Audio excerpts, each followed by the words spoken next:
Albert Einstein 1879 থেকে 1955 জার্মানির একটি ছোট্ট শহর উলমে এক সম্পন্ন ইহুদি পরিবারে আইনস্টাইনের জন্ম। 1879 সালের 14 মার্চ। পিতা ছিলেন ইঞ্জিনিয়ার, মাঝে মাঝেই ছেলেকে নানান খেলনা এনে দিতেন। শিশু আইনস্টাইনের বিচিত্র চরিত্রকে সেই দিন উপলব্ধি করা সম্ভব হয়নি তার। অভিভাবক তার স্কুলের শিক্ষকদের কাছ থেকে মাঝে মাঝে অভিযোগ আসতো পড়াশোনায় পিছিয়ে পড়া ছেলে, অমনোযোগী, অনমনা। ক্লাসের কেউ তার সঙ্গী ছিল না। সকলের শেষ পেছনের বেঞ্চে গিয়ে বসতেন। শুধু তার একমাত্র সঙ্গী তার মা। তার কাছে দুনিয়ার শ্রেষ্ঠ শিল্পীদের নানান সুর শোনেন আর বেহালায় সেই সুর তুলে নেন। এই বেহালা ছিল আইনস্টাইন। নিজের কারখানা নিয়ে ব্যস্ত থাকতেন তিনি।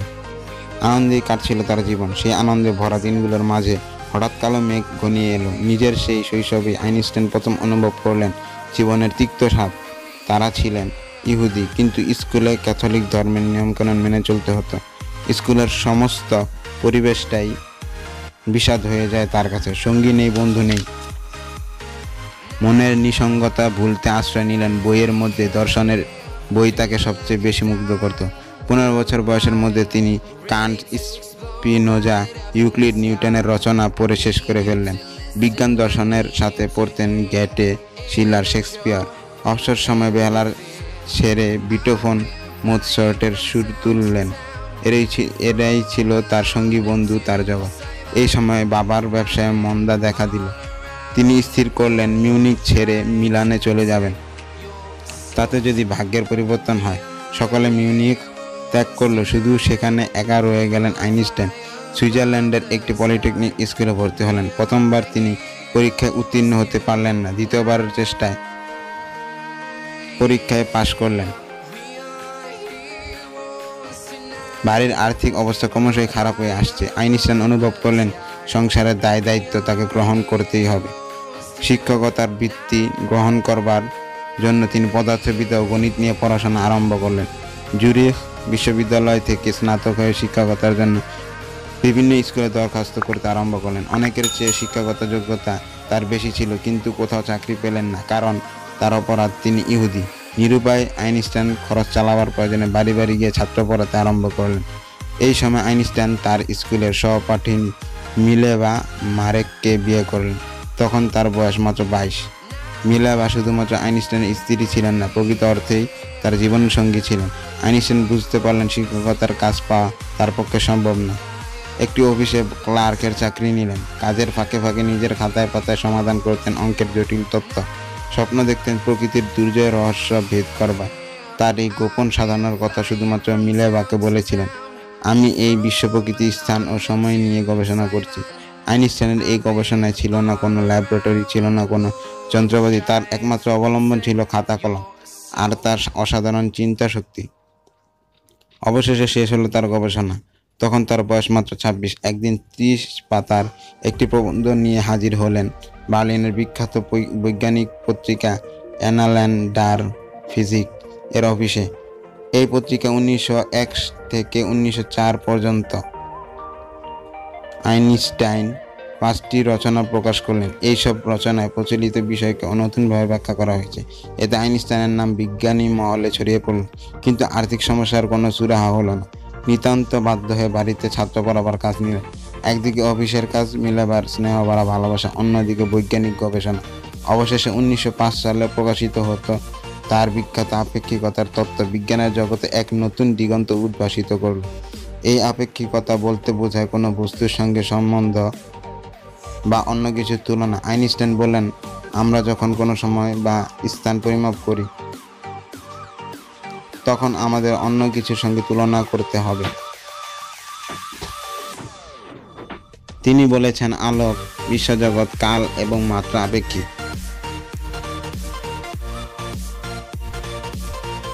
আমাদের মহাবিশ্বে একটি মাত্র গতি আছে যা আপেক্ষিক নয়। একটি গতি আছে যা সর্বসময় এক, অপরের কোনো কিছু উপর নির্ভর করে না। অন্য কোনো গতির সঙ্গেও এর তুলনা হয় না। এই গতি হচ্ছে আলোকের গতি। এই গতি কখনোই পরিবর্তন হয় না। এই সময় জুরিখ বিশ্ববিদ্যালয় থেকে আমন্ত্রণ জানানো হলো আইনস্টাইনকে অধ্যাপক হিসেবে যোগ দেবার জন্য। 1907 সালে তিনি জুরিখ বিশ্ববিদ্যালয়ের সাধারণ অধ্যাপক হিসেবে নিযুক্ত হলেন। এরই সাথে পেটেন্ট অফিসারের চাকরিও করবেন। বিজ্ঞান জগতে ক্রমশ আইনস্টাইনের নাম ছড়িয়ে পড়ছিল। বিজ্ঞানী কেলভিনের জন্মবার্ষিকী উপলক্ষে জেনেভা বিশ্ববিদ্যালয় থেকে আইনস্টাইনকে আমন্ত্রণ জানানো হলো।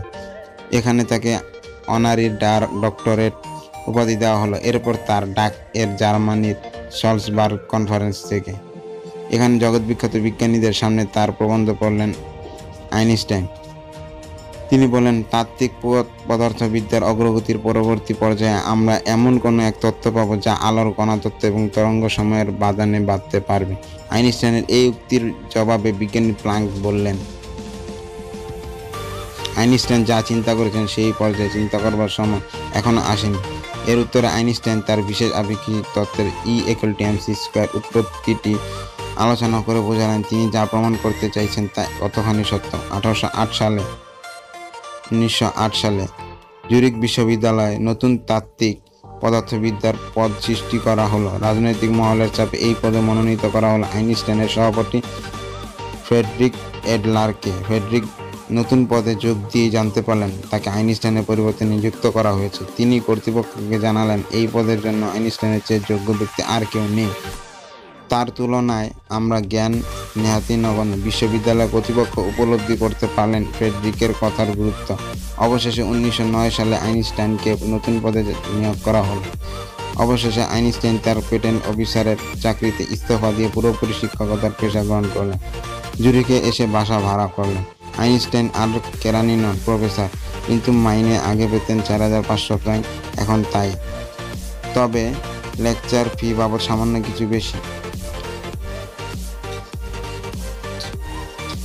বিশ্ববিদ্যালয়ে অধ্যাপনার সুযোগে বহু মানুষের সাথে গুণী বিজ্ঞানীদের সাথে পরিচয় হয়। এমন সময় ডাক এলো জার্মানির প্রাগ থেকে। মার্জান বিশ্ববিদ্যালয়ে পদার্থবিদ্যার অধ্যাপক হিসেবে তাকে নিয়োগপত্র দেওয়া হলো। মাইনে আগের চেয়ে অনেক বেশি। তাছাড়া প্রাগে গবেষণার জন্য পাবেন বিশাল লাইব্রেরি। 1911 সালে সপরিবারে প্রাগে এলেন আইনস্টাইন। কয়েক মাস আগে তার অবশেষে দীর্ঘ আকাঙ্ক্ষিত জুরিখের বিশ্ববিদ্যালয় থেকে ডাক এলো আইনস্টাইনের। 1912 সালে প্রাগ ত্যাগ করে এলেন জুরিখে। এখানে তখন ছুটি কাটাতে এসেছিলেন মাদাম ক্যুরি, সঙ্গে 2 কন্যা। বিজ্ঞানীর মধ্যে গড়ে উঠল মধুর বন্ধুত্ব। পাহাড়ি পথ ধরে যেতে যেতে মাদাম ক্যুরি ব্যাখ্যা করেন তেজস্ক্রিয়তা আর আইনস্টাইন বললেন তার আপেক্ষিকতার তত্ত্ব। একদিন নিজের তত্ত্বের কথা বলতে বলতে এত তন্ময় হয়ে পড়েছিলেন পথের ধারে গর্তের মধ্যে গড়িয়ে পড়লেন আইনস্টাইন। তাই দেখে মেরি ক্যুরির 2 মেয়ে হাসিতে পেটে পড়ল। গর্ত থেকে উঠে তাদের সঙ্গে আইনস্টাইনও হাসিতে যোগ দিলেন। সেই সময় জার্মানিতে কাইজারের পৃষ্ঠপোষকতায় বার্লিন শহরে গড়ে উঠেছে কাইজার ভিলহেল্ম ইনস্টিটিউট। বিজ্ঞানের এত বড় গবেষণাগার পৃথিবীর আর কোথাও নেই। এখানে যোগ দিয়েছেন প্লাঙ্ক, নার্মস্ট, হারের আরও সব বিখ্যাত বিজ্ঞানীরা। কিন্তু আইনস্টাইন না থাকলে যে অসম্পূর্ণ থেকে যাবে সব কিছু। তাকে আমন্ত্রণ জানানো হলো। বার্লিনে এলেন আইনস্টাইন। সব কিছু দেখে মুগ্ধ হলেন তিনি। শুধু গবেষণাগার নয়, বহু বিজ্ঞানীকেও কাছে পাওয়া যাবে, একসাথে কাজ করা যাবে। তাকে মাইনে দেওয়া হলো বর্তমান মাইনের দ্বিগুণ। 1914 সালে বার্লিনে এলেন আইনস্টাইন। যখন আইনস্টাইন বার্লিন ছেড়েছিলেন তখন তিনি 15 বছরের কিশোর। দীর্ঘ 20 বছর পর ফিরে এলেন নিজের শহরে। চেনা জানা পরিচিত মানুষদের সাথে দেখা হলো। সবচেয়ে ভালো লাগার দূর সম্পর্কিত বোন এলসার সাথে দেখা হলো। বিধবা হয়ে নিজের 2 মেয়েকে নিয়ে বাবার কাছে ফিরে এসেছে। এলসার সান্নিধ্যে বরাবরই মুগ্ধ করত আইনস্টাইনকে। অল্প দিনেই অনেকের সাথে বন্ধুত্ব গড়ে উঠল। ছেলেবেলা থেকেই যেখানে সেখানে অঙ্ক করা অভ্যেস ছিল আইনস্টাইনের। কখনো ঘরের মেঝেতে, কখনো টেবিলের উপর। টেবিল ভর্তি হয়ে গেলে মাটিতে বসে চেয়ারের উপরেই অঙ্ক কষে চলেছেন। গবেষণায় যতই মনোযোগী হয়ে উঠেছিলেন আইনস্টাইন, সংসারের প্রতি ততই উদাসীন হয়ে পড়েছিলেন। স্ত্রী মেলিবার সাথে সম্পর্ক ভালো যাচ্ছিল না। ক্রমশই সন্দেহ ব্যতিগ্রস্ত হয়ে পড়েছিলেন মিলেভা। 2 ছেলেকে নিয়ে সুইজারল্যান্ডে চলে গেলেন। কয়েক মাস কেটে গেল আর ফিরলেন না মেলিভা। এদিকে প্রথম মহাযুদ্ধ শুরু হলো। বিজ্ঞানীদের অধিকাংশ জড়িয়ে পড়লেন যুদ্ধে। আইনস্টাইন এই যুদ্ধের বীভৎসতা দেখে ব্যথিত হলেন। এরই সাথে সংসারের একাকিত্ব স্ত্রীর পুত্রকে হারিয়ে মানসিকভাবে বিপর্যস্ত হয়ে পড়লেন আইনস্টাইন। এই সময় অসুস্থ আইনস্টাইনের পাশে এসে দাঁড়ালেন এলসা। এলসার অক্লান্ত সেবা যত্নে ক্রমশই সুস্থ হয়ে ওঠেন আইনস্টাইন। তিনি স্থির করলেন মিলেভারের সাথে আর সম্পর্ক দীর্ঘস্থায়ী করা সম্ভব নয়। অবশেষে তাদের মধ্যে বিচ্ছেদ হয়ে গেল। আইনস্টাইন এলসাকে বিয়ে করলেন। এদিকে যুদ্ধ শেষ হলো, কাইজারের পতন ঘটল, প্রতিষ্ঠা হলো নতুন জার্মানির। আইনস্টাইনের আপেক্ষিক তত্ত্ব তখনও প্রমাণিত হয়নি। এগিয়ে এলেন ইংরেজ বিজ্ঞানীরা। সূর্যগ্রহণের একাধিক ছবি তোলা হলো। সেই ছবি পরীক্ষা করে দেখা গেল আলো বাঁকে। বিজ্ঞানীরা উত্তেজনায় ফেটে পড়লেন। মানুষ তার জ্ঞানের সীমানাকে অতিক্রম করতে চলেছে। অবশেষে 6 নভেম্বর ইংল্যান্ডের রয়্যাল সোসাইটিতে ঘোষণা করা হলো সেই যুগান্তকারী আবিষ্কার, আলো বেঁকে যায়।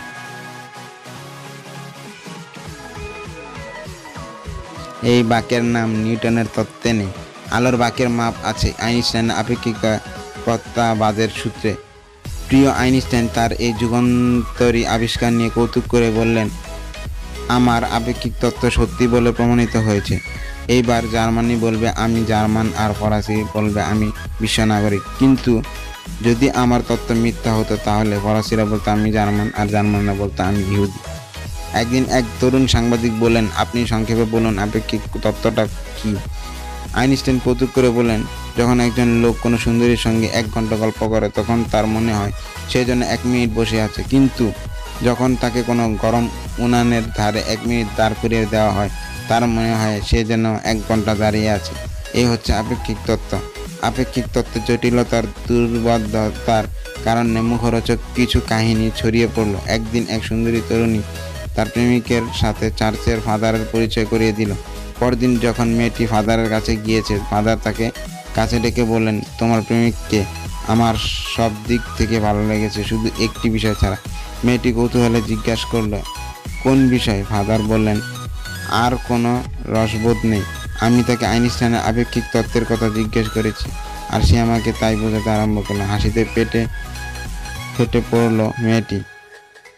আমেরিকার এক বিখ্যাত সুরকার জর্জ তার এক বন্ধুকে বললেন, একজন মানুষ 20 বছর ধরে একটা বিষয় নিয়ে চিন্তা করলেন, আর ভাবলে অবাক হতে হয়। সেই চিন্তাটুকুকে প্রকাশ করলেন মাত্র 3 পাতায়। বন্ধুটি জবাব দিল, নিশ্চয়ই খুব ছোট অক্ষরে ছাপা হয়েছিল। আইনস্টাইন আমেরিকায় গিয়েছেন।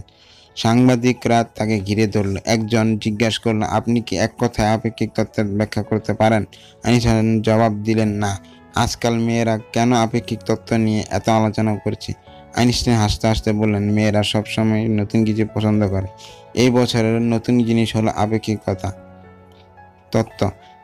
অবশেষে এলো সাধক বিজ্ঞানীর জীবনের শ্রেষ্ঠ পুরস্কার। কিছুদিন ধরেই নোবেল কমিটি আইনস্টাইনকে নোবেল পুরস্কার দেওয়ার কথা চিন্তা করছিল, কিন্তু সংশয় দেখা গেল স্বয়ং নোবেলের ঘোষণার মধ্যে। তিনি বলে গিয়েছিলেন, পদার্থবিদ্যায় নোবেল পুরস্কার পাবেন আবিষ্কারক, আর সেই আবিষ্কারক যেন মানুষের কল্যাণে লাগে। আইনস্টাইনের বেলায় বিতর্ক দেখা দিল, আর তার আপেক্ষিক তত্ত্ব যুগান্তকারী হলেও প্রত্যক্ষভাবে তা মানুষের কোনো কাজে লাগবে না। তখন স্থির হলো তার ফটো ইলেকট্রিক এফেক্ট বা আলোকতড়িৎ ফলকে সরাসরি আবিষ্কার হিসেবে বলা সম্ভব, এবং এর প্রত্যক্ষ ব্যবহারও হচ্ছে। তাই ঘোষণা করা হলো services to the theory of physics, specially for the law of the photoelectric effect. Einstein তার প্রথম স্ত্রী মিলেভারের সাথে বিবাহ বিচ্ছেদের শর্ত অনুসারী নোবেল পুরস্কারের পুরো টাকাটাই তাকে পাঠিয়ে দেন। আমেরিকায় বক্তৃতা দেবার জন্য বারবার ডাক আসছিল। অবশেষে 1983 সালে ডিসেম্বর মাসে তিনি যুক্তরাষ্ট্রে গেলেন। সেখানে অভূতপূর্ব সম্মান আর ভালোবাসা। এদিকে স্বদেশ জার্মানির ক্রমশই আইনস্টাইনের কাছে পরবাস হয়ে উঠছিল। একদিকে তার সাফল্য স্বীকৃতিকে কিছু বিজ্ঞান ঈর্ষার দৃষ্টিতে দেখতে থাকে, অন্যদিকে হিটলার আবির্ভাবে দেশ জুড়ে এক জাতীয়তাবাদের নেশায় মত্ত হয়ে ওঠে একদল মানুষ। ইহুদিরা ক্রমশই ঘৃণিত তৃতীয় শ্রেণীর নাগরিক হিসেবে পরিগণিত হতে থাকে। আইনস্টাইন বুঝতে পারলেন জার্মানিতে থাকা তার পক্ষে মোটেই নিরাপদ নয়, কিন্তু কোথায় যাবেন? আহ্বান আসে নানান দেশ থেকে। অবশেষে স্থির করলেন আমেরিকার প্রিন্সটনে যাবেন। জার্মানি থেকে ইহুদি বিতরণ শুরু হয়ে যায়। আইনস্টাইন বুঝতে পারলেন এইবার তারও যাবার পালা। প্রথমে গেলেন ইংল্যান্ড, সেখানে থেকে 1934 সালের 7 জুলাই রওনা হলেন আমেরিকায়। তখন তার বয়স 55। প্রিন্সটনের কর্তৃপক্ষ আইনস্টাইনের নিরাপত্তা নিয়ে চিন্তিত হয়ে পড়লেন। গুপ্তঘাতের ঘাতকের দল যে সাগর পেরিয়ে আমেরিকায় এসে পৌঁছবে না তাই বা কে বলতে পারে। তাই তাকে গোপন জায়গায় রাখা হলো, সেই বাড়ির ঠিকানা কাউকে জানানো হলো না। এইভাবে থাকতে তার আর ভালো লাগে না। মাঝে মাঝে ল্যাবরেটরি থেকে এসে ঘুরতে বেরিয়ে পড়েন। একদিন সন্ধ্যাবেলা প্রিন্সটনের ডিরেক্টরের বাড়িতে ফোন এলো, দয়া করে যদি আইনস্টাইনের বাড়ির নম্বরটা জানান। আইনস্টাইনের বাড়ির নম্বর কাউকে জানানো হয় না বলে ফোনটা নামিয়ে রাখলেন ডিরেক্টর। খানিক পরে আবার ফোন বেজে উঠল। আমি আইনস্টাইন বলছি, বাড়ি নম্বর আর রাস্তা দুটোই ভুলে গেছি, যদি দয়া করে বলে দেন। এ এক বিচিত্র ঘটনা। যে মানুষটি নিজের ঘরের ঠিকানা মনে রাখতে পারেন না, তিনি বিশ্ব প্রকৃতির রহস্যের ঠিকানা খুঁজে বের করেন। প্রকৃতপক্ষে জীবনের উত্তর পর্বে এসে আইনস্টাইন হয়ে উঠেছিলেন গৃহ সন্ন্যাসী। বড়দের চেয়ে শিশুরাই তার প্রিয়। তাদের মধ্যে গেলে সবকিছু ভুলে যান। শিশুদের কাছে কল্পনার ক্রিসমাস বুড়ো। পরনে কোট নেই, টাই নেই, জ্যাকেট নেই, ঢলঢলে প্যান্ট আর গলা আটটা সোয়েটার, মাথায় বড় বড় চুল, মুখে খোঁচা খোঁচা দাড়ি, ঝেঁটা দাড়ি কামাতে অর্ধেক দিন ভুলে যায়। যখন মনে পড়ে গায়ে মাখা সাবানটা গালে ঘষে দাড়ি কেটে নেন। কেউ জিজ্ঞাসা করলে কি ব্যাপার, গায়ে মাখার সাবান দিয়ে দাড়ি কাটছেন কেন? আইনস্টাইন জবাব দিতেন, 2 রকম সাবান ব্যবহার করে কি লাভ? শুধু নির্যাতিত ইহুদিদের সপক্ষে নয়, তিনি ক্রমশই আতঙ্কগ্রস্ত হয়ে পড়েছিলেন সমগ্র মানবজাতির ভবিষ্যতের কথা ভেবে। যুদ্ধের বিরুদ্ধে যারা সংগ্রাম করছে, দলমত নির্বিশেষে তিনি তাদের সমর্থন করলেন। তিনি বিশ্বাস করতেন একদিন মানুষ এই ধ্বংসের উন্মাদনা ভুলে এক হবেই আর একাত্মতার মধ্যেই খুঁজে পাবে তার ধর্মকে। আইনস্টাইনের কাছে এই ধর্মীয় চেতনা প্রচলিত কোনো সীমার মধ্যে আবদ্ধ ছিল না। তিনি বিশ্বাস করতেন ধর্ম মানবতারই এক মূর্ত প্রকাশ। বিজ্ঞান আর ধর্মে কোনো প্রভেদ নেই, প্রভেদ শুধু দৃষ্টিভঙ্গিতে। বিজ্ঞান শুধু কি তার উত্তর দিতে পারে, কেন বা কি হওয়া উচিত সেই উত্তর দেওয়ার ক্ষমতা নেই। অপরদিকে ধর্ম শুধু মানুষের কাজ আর চিন্তার মূল্যায়ন করতে পারে মাত্র। সে হয়তো মানব জীবনের লক্ষ্য নির্ধারণ করতে পারত, কিন্তু সেই লক্ষ্যে পৌঁছাবার পথ বলে দেয় বিজ্ঞান। তাই ধর্ম ছাড়া বিজ্ঞান পঙ্গু আর বিজ্ঞান ছাড়া ধর্ম অন্ধ। মানবতাবাদী আইনস্টাইন একদিকে শান্তির জন্য সংগ্রাম করেছিলেন, অন্যদিকে প্রকৃতির রহস্য উদ্ঘাটন করে একের পর এক তত্ত্ব আবিষ্কার করেছিলেন। এই সময় তিনি প্রধানত অভিকর্ষ ও বৈদ্যুৎ চৌম্বক ক্ষেত্রের মিলন সাধনের প্রচেষ্টায় অতিবাহিত করেন। কোয়ান্টাম বলবিদ্যার বিকাশের পথে তার গুরুত্বপূর্ণ ভূমিকা ছিল, কিন্তু এই তত্ত্বের সম্ভাব্যতা ভিত্তিক চরিত্র তার সম্পূর্ণ আস্থা ছিল না।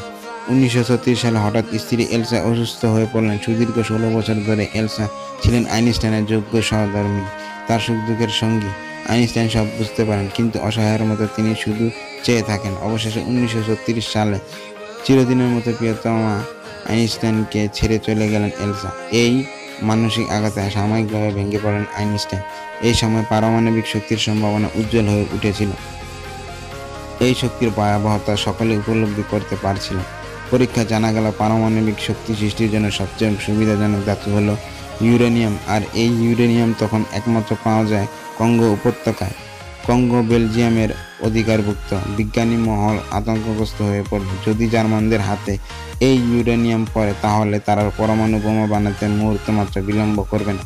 গোপনে সংবাদ পাওয়া যায় জার্মান বিজ্ঞানীরা নাকি জোর গবেষণা চালিয়ে যাচ্ছে। আইনস্টাইন উপলব্ধি করলেন তার সমীকরণ প্রমাণিত হতে চলছে। সামান্য ভরের রূপান্তরের মাধ্যমে পাওয়া যাচ্ছে অপরিমেয় শক্তি। আইনস্টাইন লিখেছেন, আমার জীবনকালে এই শক্তি পাওয়া যাবে ভাবতে পারি। এদিকে জার্মান বাহিনী দুর্বার গতিতে এগিয়ে চলছে। দ্বিতীয় বিশ্বযুদ্ধে মিত্রপক্ষের বিজ্ঞানীরা উপলব্ধি করলেন যুদ্ধ জয় করতে গেলে অ্যাটম বোমা তৈরি করা দরকার এবং তা জার্মানির আগেই তৈরি করতে হবে। সকলে সমবেতভাবে আমেরিকার প্রেসিডেন্ট রুজভেল্টকে আবেদন জানালো। যদিও এই আবেদনপত্রে সই করেছিলেন আইনস্টাইন, আমেরিকায় পারমাণবিক বোমা তৈরির ব্যাপারে প্রত্যক্ষ বা পরোক্ষ কোনোভাবেই তিনি জড়িত ছিলেন না। শেষ দিকে তিনি চেয়েছিলেন এই গবেষণা বন্ধ হোক।